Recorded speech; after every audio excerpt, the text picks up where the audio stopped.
consejo cada día y en las pruebas quien me guía. En el nombre del Padre, del Hijo y del Espíritu Santo. Amén. Amén. Jesús, luz verdadera que ilumina a todo hombre, luz que llega a este mundo. Nosotros sabemos que tú has venido de Dios el Padre para ser nuestro Maestro y que enseña los caminos de la verdad. Las palabras que oímos de ti son espíritu y son vida, pero vienes digno del libro viendo el sexo. Tú solo, tú que diste tu vida por nosotros y nos compraste para Dios con tu sangre. Danos a conocer los misterios del reino de Dios y las inagotables riquezas de tu corazón. Descúbrenos los tesoros de la sabiduría en la ciencia de Dios que en ti se ocultan. Haz que tu palabra penetre nuestras almas, guíe cual luz nuestros pasos, ilumine nuestra senda, hasta que amanezca la mañana y se disipen las tinieblas. Tú que vives y reinas por los siglos de los siglos. Amén. Muy bien, pues bienvenidos a este encuentro con la palabra. Y llegábamos la semana pasada al último capítulo de la carta a los filipenses. Bueno, luego queda un pequeño epílogo y vamos a empezar por ahí. Vamos a empezar releyendo los últimos versículos donde nos quedamos. Y allí es donde oiremos una vez más esa exhortación de San Pablo de alegraos, alegraos. La alegría de San Pablo, que os decía yo el último día que un santo triste es un triste santo. Y esta alegría brota o es propia de la virtud de la esperanza. Y tenemos dos coincidencias en este caso. Una, que empezamos el Adviento, y dos, que la virtud propia del Adviento es la esperanza. Y hay otra más, que el año de la esperanza comienza hoy. O sea, comienza con el primer lunes de Adviento. Entonces, dos cositas a tener en cuenta: la esperanza y la alegría. Decía ayer el Papa, en el Ángelus del primer domingo de Adviento, no sé si lo veríais o lo habréis visto, unas palabras que podemos hacer nuestras, y leo. Decía él: este día tiene un atractivo especial. Nos hace experimentar un sentimiento profundo del sentido de la historia. Redescubrimos la belleza de estar todos en camino. La Iglesia, con su vocación y misión, y la humanidad entera está en camino.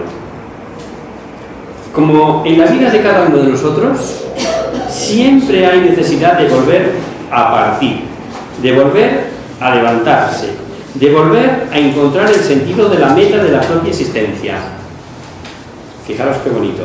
De la misma manera, para la familia humana es necesario renovar siempre el horizonte común hacia el cual estamos encaminados. ¿Y cuál es este horizonte? El horizonte de la esperanza, decía él con esa voz suya. El horizonte de la esperanza. Ese es el horizonte para hacer un buen camino. El tiempo de Adviento, que hoy de nuevo comenzamos, nos devuelve el horizonte de la esperanza. Una esperanza que no decepciona. Y por eso he cogido el pasaje, porque me llamó poderosamente la atención. Una esperanza que no decepciona, porque está fundada en la palabra de Dios. Y claro, eso es lo que hacemos nosotros aquí. Mirar con mimo la palabra, escuchar humildemente y con cariño la palabra, en una palabra, y valga la redundancia, que sea útil para nuestra vida de creyentes. Una esperanza que no decepciona, sencillamente porque el Señor no decepciona jamás. Él es fiel. Él no decepciona. Y acababa diciendo: pensemos y sintamos esta belleza. Pues bien, en la próxima carta que comenzaremos hoy, que es la primera a Timoteo, San Pablo llamará de este modo a Cristo Jesús. dirá que Cristo Jesús es nuestra esperanza. Y ya, sin más dilación, vamos a leer del capítulo 4 de esta carta a los Filipenses, los versículos del 1 al 9.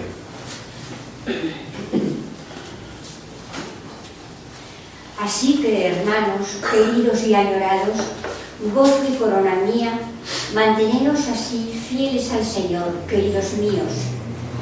Exhorto a Evodia, exhorto a Síntique, a que estén concordes en nombre del Señor. A ti, fiel colega, te pido que ayudes a esas que, por la buena noticia, lucharon conmigo, con Clemente y mis demás colaboradores. Sus nombres están escritos en el libro de la vida. Y ahora cuando vienen esos versículos, léelo. Tened siempre la alegría del Señor, lo repito, estad alegres, que todos reconozcan vuestra clemencia, el Señor se acerca. Nada os preocupe, antes bien, en vuestras oraciones y súplicas, con acción de gracias, presentad a Dios vuestras peticiones. Y la paz de Dios, que supera la inteligencia humana, custodie vuestros corazones y mentes por medio del Mesías Jesús.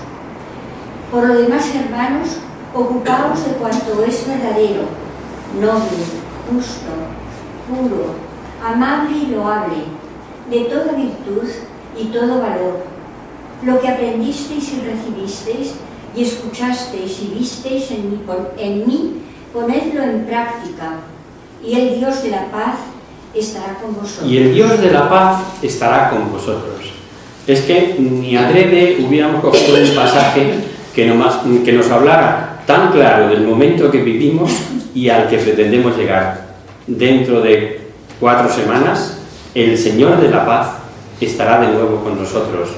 Jesucristo, hecho niño, hecho como decía el otro día el sacerdote de mi parroquia en la misa de niños. Dice, ¿por qué creéis que Jesucristo nace como nace? Dice, porque a un niño hay que quererle. O sea, no queda más remedio. Tú le ves la carita del niño y te inspira cariño, te inspira amor. Una persona mayor te pones a ver cómo es o cómo no es, pero al niño es que te sale de inmediato el quererle. Eso es la Navidad. Querer a Dios en la forma de niño. Bueno, por ceñirnos al pasaje concreto ya, algo debía de haber de discordia entre esta Evodia y Síntique, de la que da a los nombres, y no sabemos cuáles serían sus discrepancias. Pero fijaos que recurre una vez más, con el cariño que les tiene a estos fieles de Filipos, a un intermediario, a un fiel compañero que dice, para que sea, si no árbitro, por lo menos para que les ayude. Para que ayude, dice, a los que lucharon por el Evangelio a mi lado. O sea, que debía de ser cosita de nada, que no es que esta Evodia y Síntique fueran 2 personas que han llegado y que han... No, reconoce que han sido colaboradoras, reconoce que son cristianas de prestigio allí en aquella iglesia, y sin embargo, pues tendrían algún quítame allá esas pajas, vete a saber. El caso es que hace o recurre a este fiel compañero. En cuantos somos enanos en espiritualidad, nos choca sin duda que Pablo, perseguido, encarcelado, maltratado, censurado, calumniado, no haga sino repetir ese alegraos. De nuevo os lo digo, alegraos, no os inquietéis por nada. ¿Y sabéis a lo que Pablo pide que tengamos más atención? Ahí va, lo que sea verdadero, lo que sea justo, lo puro, lo amable, lo digno de alabanza, y aunque nos parezca mentira, el alimento de la alegría que no debe faltar al cristiano es procurar precisamente eso, todo eso que enumera. Bien es verdad que hay risas fáciles, y bien es verdad que hay profesionales del humor, y bien es verdad que hay situaciones en nuestra vida que la risa nos sale sin más. Pero una cosa es la risa y otra cosa es la alegría. cuando uno está alegre, le sale de ser todo eso, puro, bueno, amable, digno de alabanza. Ahí sí que no hay pega. Ahí sí hay alegría, porque la alegría buena va por dentro y claro que se manifiesta fuera. He omitido uno de esos alimentos para decirlo con más detalle. Otro, el alimento de la alegría, es la virtud. Y lo incluye con eso de justo, verdadero, etc. Y lo he separado porque con virtud, riqueza, ciencia, arte, literatura tienen o están elevados a la enésima potencia de valor. Iba a decir el doble, el triple, no sé cuánto. Pero sin virtud, que es igual a sin Cristo, ciencia, arte, literatura no valen nada. Y a mí me resulta consolador, no sé si habréis tenido ocasión, a lo mejor alguno de vosotros ha estudiado arte o no sé, pero yo sí tengo un familiar que es licenciado en Historia del Arte, y visitar cualquier monumento, visitar cualquier obra arquitectónica, visitar cualquier cuadro aquí en Madrid, como el año pasado que estuvimos haciendo la ruta de los Belenes, y que una persona que con su sensibilidad y con su sabiduría te explica aquel cuadro, no cabe duda que cobra un valor inmenso. Si es el microfonillo de turno y ese que te cuelgas al oído, pues casi que lo mismo que cuando lo ves tú. Hombre, no, porque te da más detalles. Pero, y hablo del arte, pero si es la ciencia, si es la literatura, o sea, si detrás está la virtud, aquella obra resplandece, pero una barbaridad. No tiene nada que ver. No podía dejarse Pablo en el tintero, precisamente, sino la razón, una de las razones principales de su carta, y es agradecer el socorro recibido de sus queridos filipenses. Vamos a leerlo. Está del versículo 10 al 19 de este capítulo 4.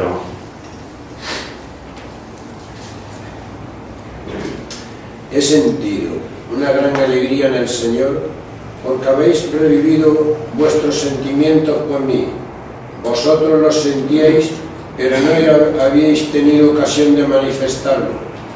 No digo esto para inducir a mi indigencia, pues he aprendido a contentarme con mi suerte.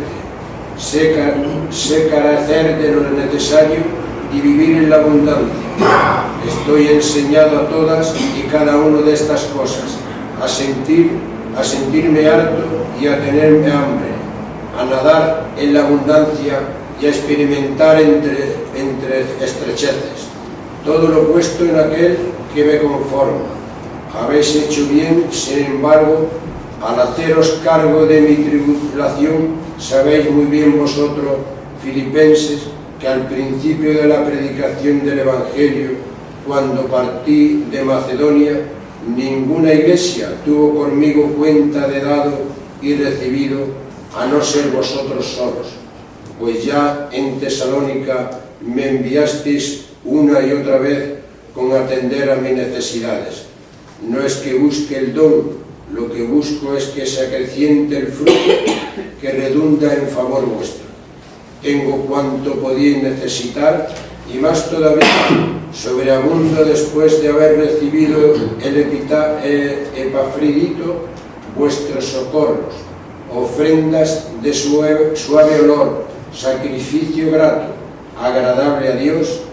Mi Dios a su vez proveerá colmadamente a vuestra indigencia, según sus riquezas, gloriosamente en Cristo Jesús, a Dios y Padre nuestro. Hasta ahí, luego seguimos. Este pasaje, esta página, tiene mucho de contable en matemáticas. Los que sabéis de estas cosas, dice que en ninguna iglesia abrió cuentas de debe y haber. Esto he puesto, esto he recibido. Esto me han dado, esto te he dado. En ninguna iglesia. Y solo de vosotros he recibido favores. Incluso antes, dice, cuando estaba en Tesalónica, donde me enviasteis más de una ocasión para socorrer mi necesidad. No busco eso, dice. Es que es muy bonito. Dice, no es que yo busque el don, sino que aumenten los intereses en vuestra cuenta. Le importa a él, a lo que se han hecho acreedores en la vida espiritual, se entiende, con el favor que le han hecho llegar a él a través de Epafrodito. Luego dice algo, tengo de todo, o sea, sé vivir en carencia y sé vivir en abundancia, y él es agradecido.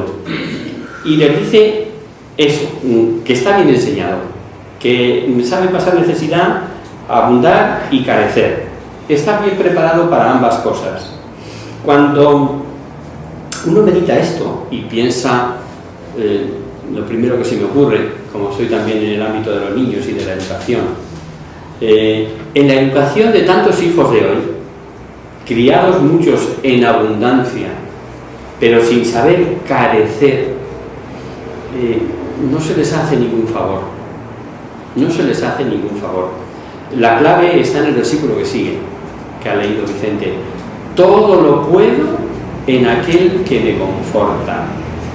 Hay como una falsa protección de los niños. Hay que no sufra, hay que no pase, hay que no le duela, hay, es verdad. Es decir, eso es bueno, santo y de cualquier padre, madre o abuelo o abuela. Eso es verdad. Pero hacerle que experimente también lo que es la dificultad y saber vencerla, saber lo que es sacrificarse para obtener un bien mayor, saber lo que es quitarse de esto y aquello por obtener una mejor nota o una... es algo que desgraciadamente se deja en segundo plano. Tampoco voy a ser tan drástico como para pensar que los educadores son tan tontos y que no lo intentan, no. Estoy casi seguro que todos lo intentan. Pero no, lo primero es que el niño no pase. Lo primero es que el niño no sufra. Y está ahí, que hay que enseñar las dos cosas. Interesante el versículo 19. Dice que ha recibido para cubrir sus necesidades, mi Dios colmará todas vuestras necesidades. ¿Será, pienso yo, una bofetada para cuantos somos tacaños a la hora de cubrir necesidades ajenas? Tal vez. Y termina ya con la despedida. Leemos del 20 al 23.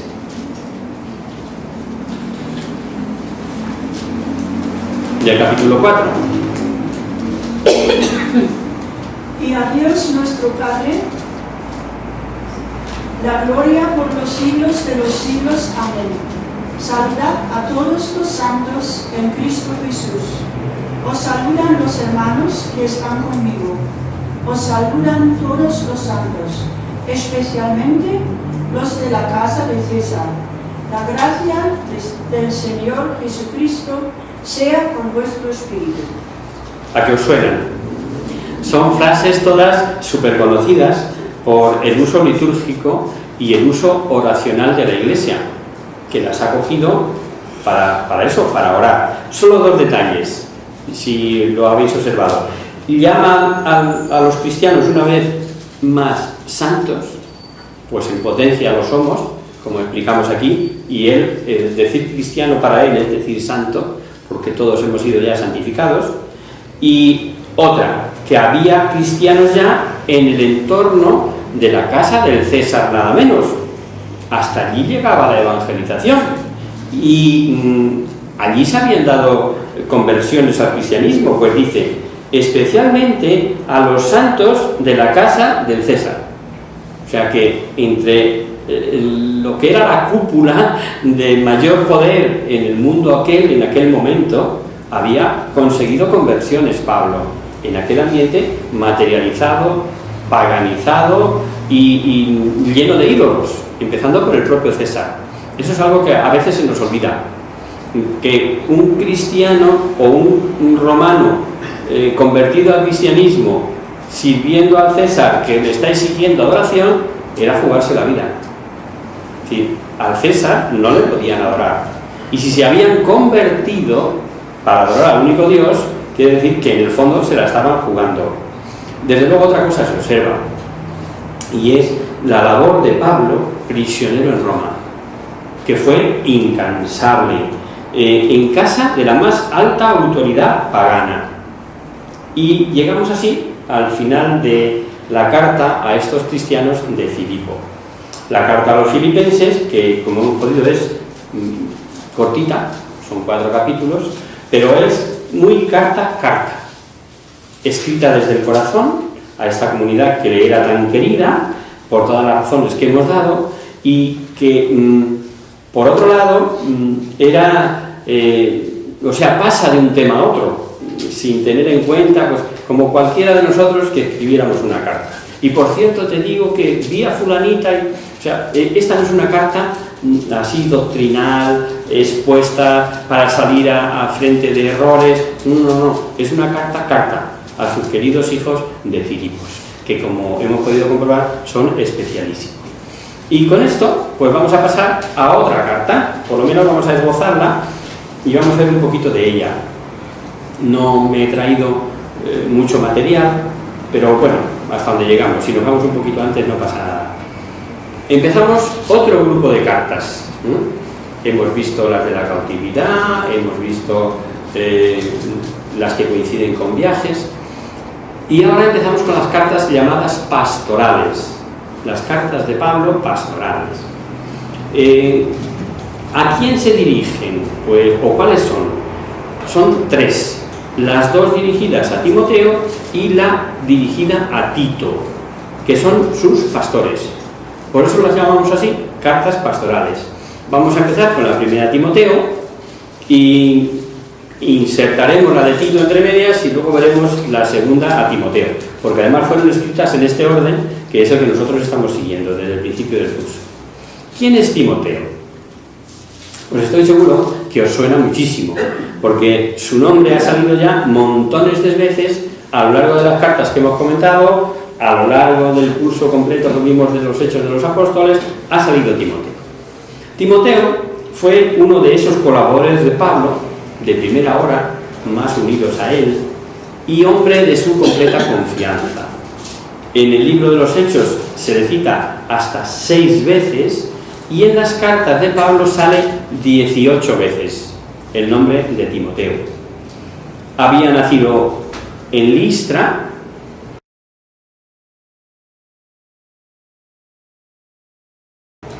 esa zona que se ve en el mapa ahí, en el Asia Menor, y su madre se llamaba Eunice, era hebrea, y de su padre sabemos que solo era gentil. Es lo único que sabemos, no se nos dice más ni en sus cartas ni en los Hechos. Tanto su madre como su abuela se convirtieron al cristianismo por la predicación de San Pablo. Él había sido bautizado de niño, contaba con una buena formación en Sagrada Escritura, formación que debía obviamente a su madre y a su abuela, como veremos que lo cita explícitamente Pablo cuando le escribe la segunda carta, y aunque hijo de judía, al ser su padre gentil, no estaba circuncidado.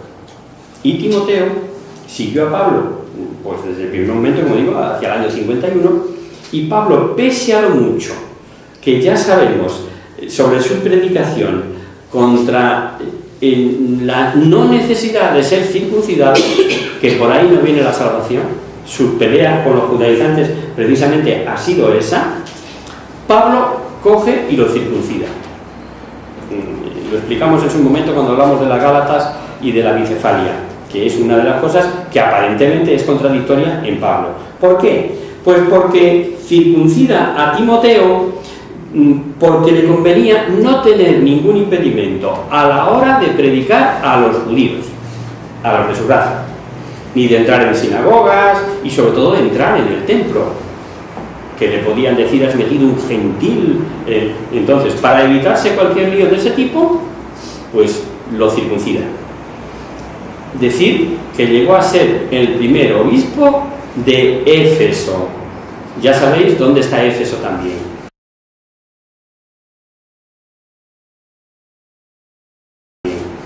En la actual Turquía, ahí en ese punto costero. La segunda carta que San Pablo dirige a este hombre, a Timoteo, se la conoce como el Testamento de Pablo. Ya llegaremos a ella, porque la escribió muy próxima a su martirio. Están emparentadas las tres, tanto por el fondo como por la forma, y hasta por la situación histórica que supone. Como hemos dicho, no va dirigida a iglesias, como las otras, sino a personas, a pastores de esas iglesias, a los que instruye y da razones en el ejercicio de su ministerio. Son cartas que han sido fuertemente atacadas por los anticatólicos, se las ha dado como no auténticas o como con partes no auténticas. Unos atacan a las cartas, otros a una determinada carta o una parte de ella. Lo que a nosotros nos interesa son dos cosas. Primera, que esas negaciones sobre la autenticidad de las cartas, al menos en la negación sistemática, viene del siglo XIX. Fue en 1804 cuando un tal Smith pone en duda por primera vez la primera carta a Timoteo. O sea, que durante 1800 años, durante los 18 primeros siglos del cristianismo, no les dijeron nada a los listoros de turno sobre los problemas que podían llegar a inducir, a dudar de que fuesen ciertas o de que hubiera errores. Hasta que no llegamos a 1804, que ya sí los hubo. Segunda, y la más importante para nosotros, por supuesto, la Pontificia Comisión Bíblica del 12 de junio de 1913 zanjó toda duda con un largo decreto en favor de la autenticidad de estas cartas. Obviamente, totalmente documentado, claro. Esta primera carta a Timoteo, ya si nos ponemos en fechas, debió ser escrita hacia el año 64-65 de nuestra era. Los pseudoapóstoles que turbaban la iglesia de Éfeso estaban dando pues al pobre Timoteo toda la guerra que podían. Y siendo Timoteo joven, con sus réplicas podían incluso acobardarlo. Y San Pablo comienza enseñando a Timoteo, a su querido discípulo, las obligaciones como obispo, para enseñar al pueblo y para combatir los errores. Uno de los puntos más interesantes de esta carta, y también de las otras dos pastorales, es lo relativo a la organización y la vida de la Iglesia. Se la designa como la Iglesia de Dios, y la veremos ya tan jerarquizada que se habla de obispos, de presbíteros, de diáconos. Algo ya dijimos sobre esto, ya que al principio no era así. Al principio se confundían sobre todo los de obispo y presbítero, o incluso con anciano. Ahondaremos en ello, pero ahora aquí ya sí se ve una estructura jerarquizada. También habla Pablo aquí en estas cartas pastorales de poderes especiales, y casi lo mejor que comencemos leyendo ya los dos primeros versículos de la carta. Pablo, apóstol de Cristo Jesús por mandato de Dios nuestro Salvador y de Cristo Jesús nuestra esperanza. A Timoteo, mi verdadero hijo en la fe, te deseo gracia, misericordia y paz de parte de Dios, Padre, y de Cristo Jesús nuestro Señor. Lo hemos entendido bien. Les llama Dios nuestro Salvador y de Cristo Jesús nuestra esperanza, a lo que yo hacía alusión al principio. A Timoteo, verdadero hijo mío, gran misericordia y paz de parte de Dios y de Cristo Jesús, Señor nuestro. Saludo en líneas fundamentales iguales a los saludos que hemos visto en otras cartas, pero hay algo distinto, muy importante.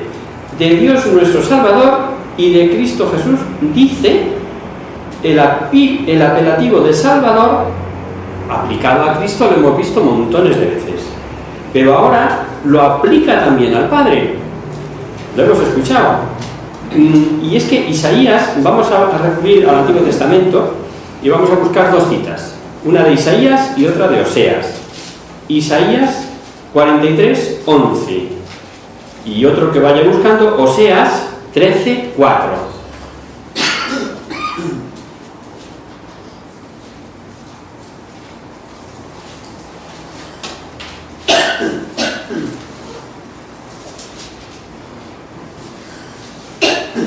¿Tenemos alguna? Isaías 43, 11. 11. Yo soy el Señor, fuera de mí no hay Salvador. Yo soy Yahvé y fuera de mí no hay Salvador. Y lo mismo Oseas, reveló que Dios dijo. Oseas 13, 4.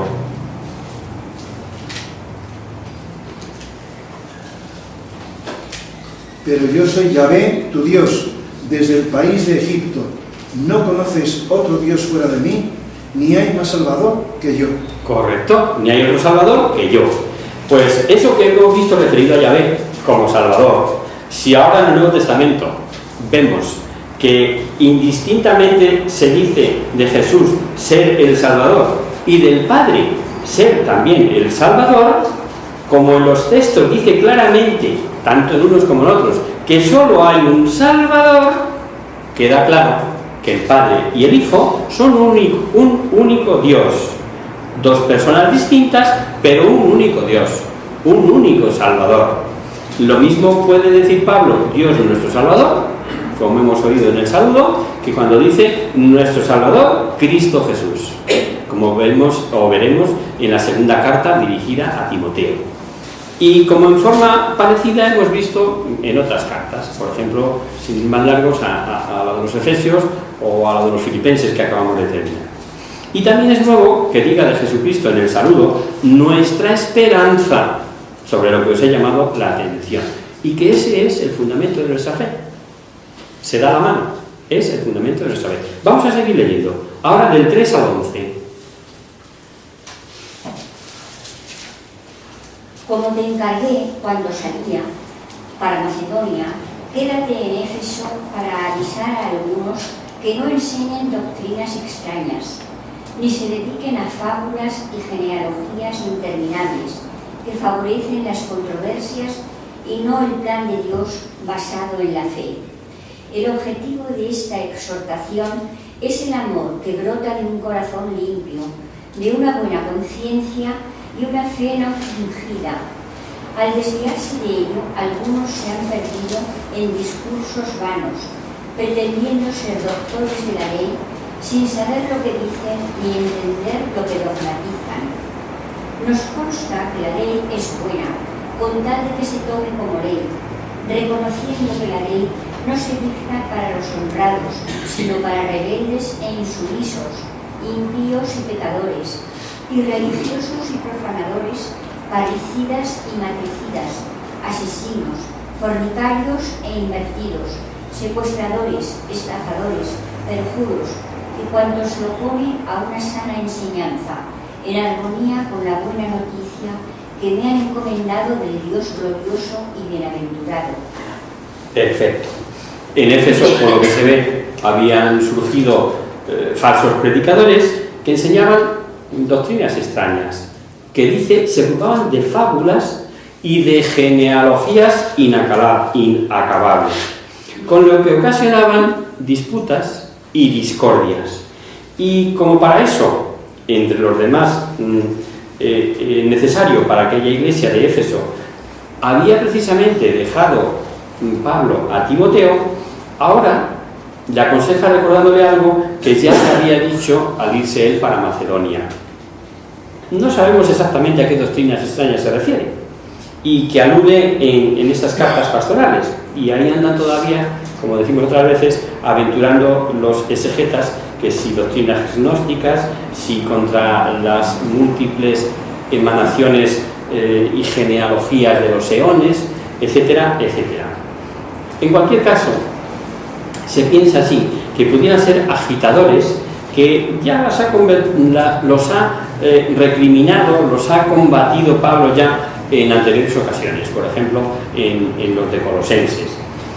Eran de procedencia judía, tenían un gran aprecio por la ley, su judaísmo era menos cerrado que el de las escuelas rabínicas en Jerusalén, y mezclaban cosas, mezclaban elementos helenistas, posiblemente esos mismos griegos que ya vimos en la carta a los colosenses, como decíamos, y en cuanto a eso de que las genealogías con las que se liaban, piensan si se trataba de interminables listas de sucesiones de patriarcas. Sabemos que era de gusto de los judíos, y como prueba estaba en el judaísmo el libro de los jubileos. Para que os hagáis una idea, cuando San Mateo escribe la genealogía de Jesucristo y que la hace venir en 3 tacadas de 14 generaciones, sin importarle si son más años o menos años en esas genealogías, son como habéis pasado alguna vez un río sin puente, o sea, un río de estos del pueblo, de piedra en piedra, que en mi pueblo lo llamamos pasaderas, ¿no? Los sitios son troncos, pero vamos, es pasar así, a grandes pasos, poniendo el pie en esa piedra. Bueno, pues de esa manera narra San Mateo la genealogía de Jesucristo, como grandes personajes conocidos de Enoc no sé quién, de Enoc engendró a no sé quién, y ahí te va poniendo, bueno, pues eso que es el extracto, una genealogía, en este caso la de Jesucristo, y la intención de Mateo es que todos descubramos a través de esa lista que ha puesto ahí de antecedentes de Jesús, que procede de Abraham. La de Lucas es más larga, procede de Adán. Pues claro, uno es escritor judío y el otro es escritor pues de origen griego y gentil como era Lucas. Le interesa hacer ver que Cristo viene desde el principio de los hombres. Y el otro, que es judío, y nuestro Abraham, nuestro querido padre Abraham en la fe, pues me interesa hacer llegar la genealogía de Jesucristo hasta Abraham. Bueno, todo esto lo traigo a título de ejemplo, no para explicar ahora esto, sino para darnos cuenta que esas genealogías eran muy del gusto de los judíos. Y uno ve, no, porque que lo pone aquí fulanito como abuelo, debió de ser el bisabuelo. Porque después venía no sé quién y tal, y se perdían. Ahí se perdían en esas genealogías inacabables. Y este problema se va a repetir en la Iglesia, se sigue repitiendo en nuestros días, pero con otras cosas. Y sobre todo el resultado. No vemos disputas que terminan en discordias por problemas morales, bíblicos, dogmáticos, que como advierte Pablo sirven para eso, para generar disputas y no para el plan de salvación de Dios. Que si hace esto, que si hace lo otro, que si... a mí me da miedo, os lo prometo. O sea, cuando salen con hombre, hay cosas que tienen su importancia y ya que a todo hay que escuchar a todo el mundo y hay que dar la razón propia, equilibrada a todo el mundo. Pero que no va por ahí la cosa. Vamos, tú ama, obra como consecuencia de la fe, y todo eso se queda en segundo plano, como diría San Agustín, ¿no? Ama y haz lo que quieras, o Pablo, que dice que lo que importa y por encima de todas las leyes, ojo, lo vimos en la carta a los Corintios, por encima de todo está la ley del amor. Entonces, perderse ahí en discusiones vanas, y sobre todo si se busca el purito, el quedar yo bien, que quede claro que yo he dicho. Eso es lo que se llama así de sencillo, vana gloria, gloria vana, no conduce a nada. Dice que el fin del requerimiento es la caridad, precisamente por no tener en cuenta al evangelizar esta virtud de la caridad, vienen las disputas y las discordias, pues por falta de caridad surgen esas desviaciones de los falsos doctores. No podemos olvidar que la esencia del mensaje es la caridad. Después hemos escuchado cómo Pablo vuelve al verdadero papel de la ley, punto que ya vimos en Gálatas y Romanos, y aquí se limita a considerar la ley bajo el aspecto penal. Dice que no es para los que obran bien, él dice que no es para los justos, sino para los que tienen una ley distinta del amor. Pero fijaros una cosa, no sé si habéis dado cuenta que al enumerar los pecados, San Pablo va siguiendo el orden del decálogo. parricidas, cuarto mandamiento, homicidas, quinto mandamiento, prostitución y sodomitas, sexto mandamiento, ladrones, séptimo, embusteros, octavo. Pablo humildemente no olvida lo que él fue y el daño que hizo a los cristianos. Y sigue diciendo, vamos a terminar este capítulo del 12 al 20, aunque ya no lo comentemos hoy. Vamos a leerlo.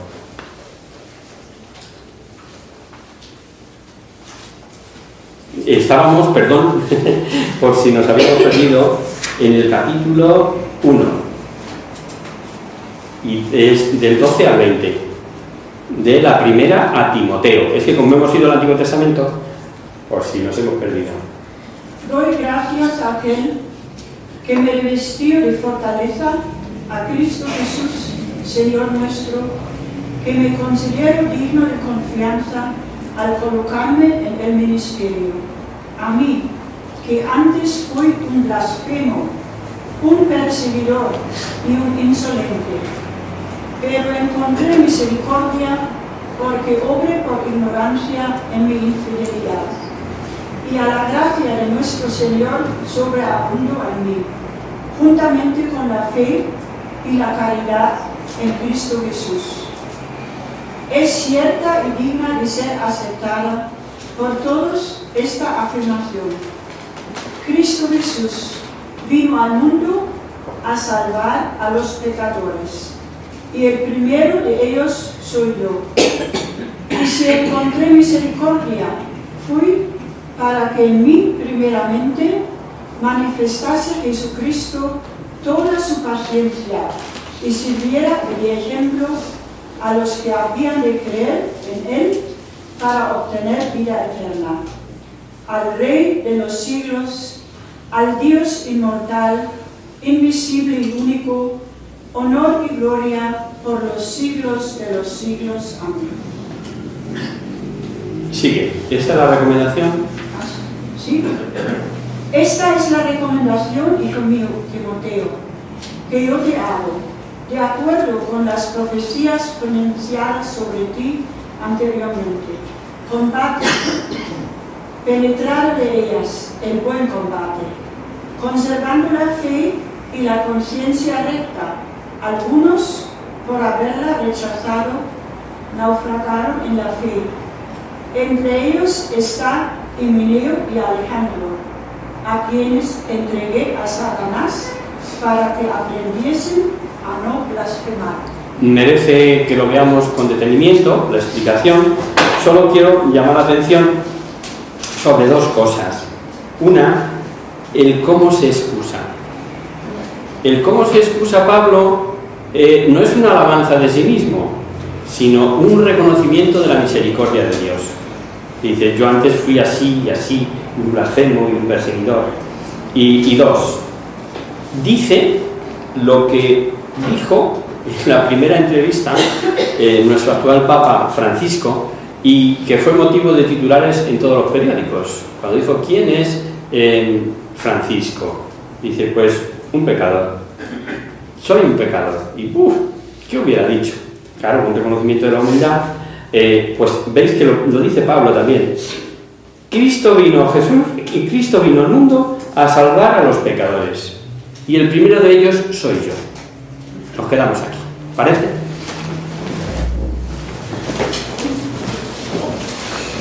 En el nombre del Padre, del Hijo y del Espíritu Santo. Amén. Virgen, bella como la luna, delicia del cielo, en cuyo rostro se miran los santos y se contemplan los ángeles. Haz que nosotros, tus hijos, nos parezcamos a ti, y que nuestras almas vivan un rayo de esa belleza divina, que no decae con los años, sino que brille en la eternidad. María, sol del cielo, despierta con la vida donde haya muerte, e ilumina los espíritus donde haya tinieblas. Reflejándote en el rostro de tus hijos, concédenos un destello de tu luz y tu fervor. María, poderosa como un ejército, concede a nuestras vidas la gloria. Somos tan débiles y nuestro enemigo se nos obedece con tantos estragos, mas con tu bandera nos sentimos seguros de vencerlo. Él conoce el poder de tu la majestad declarada. Sálvanos, María, bella como la luna, única como el sol, temible como un ejército ganado, levantado en pie de guerra, no por el odio, sino por